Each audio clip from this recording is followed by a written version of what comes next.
जदयू में तो मैंने बताया ना जी, मैंने बहुत पहले कहा था कि वो डूबता हुआ जहाज था। पिछले बार मैंने कहा था डूब गया, वो सही में डूब गया। अब जाने वो जीतन राम मांझी जी, लेकिन जीतन राम मांझी जी को तो मुख्यमंत्री बनाए थे नीतीश बाबू, लेकिन 9 महीने के बाद हटाया कौन? अच्छा ये बताइए, उपेंद्र कुशवाहा पार्टी से आखिर क्या चल रहा है जदयू में? आप भी आ गए हैं, वो भी आ गए। जदयू में तो मैंने बताया ना जी, मैंने बहुत पहले कहा था कि वो डूबता हुआ जहाज था। पिछले बार मैंने कहा था डूब गया, वो सही में डूब गया। अब वहाँ बच कौन रहे हैं? मुख्यमंत्री जी और उनके परम प्रिय राष्ट्रीय अध्यक्ष जी, और तो कोई है ही नहीं उस पार्टी में जी। तो अब वो लोग बच करके क्या, उनका क्या है वहाँ? उनका कौन सुनने वाला है, कौन करने वाला है? अब तो जो होता है ना, जब जहाज डूब जाता है तो उसका कबाड़ की नीलामी होती है, वहीं सब चले जाते हैं। क्या लग रहा है जीतन राम मांझी भी टूट जाएंगे?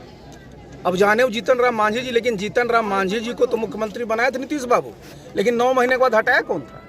इसलिए नीतीश बाबू क्या कहते हैं, अभी वो क्या कह रहे हैं कि 2025 में महागठबंधन के जो नेता होंगे तेजस्वी यादव जी होंगे।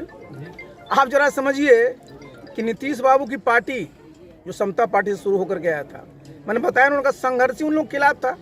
आज उनको आप नेता करने का आप स्वीकार करिएगा नीतीश बाबू, आपके पार्टी के जितने भी कार्यकर्ता आपके साथ संघर्ष किए वो कैसे स्वीकार कर सकते हैं? और वैसे भी आप जरा समझिए, नीतीश बाबू अभी क्या कह रहे हैं, 2025 में महागठबंधन क्या रहेगा, नहीं रहेगा, बचेगा नहीं बचेगा।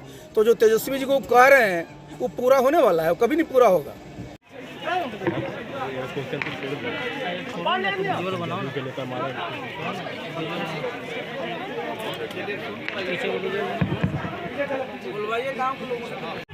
रामचंद्र बाबू जिंदाबाद, रामचंद्र बाबू जिंदाबाद, रामचंद्र बाबू जिंदाबाद, रामचंद्र बाबू।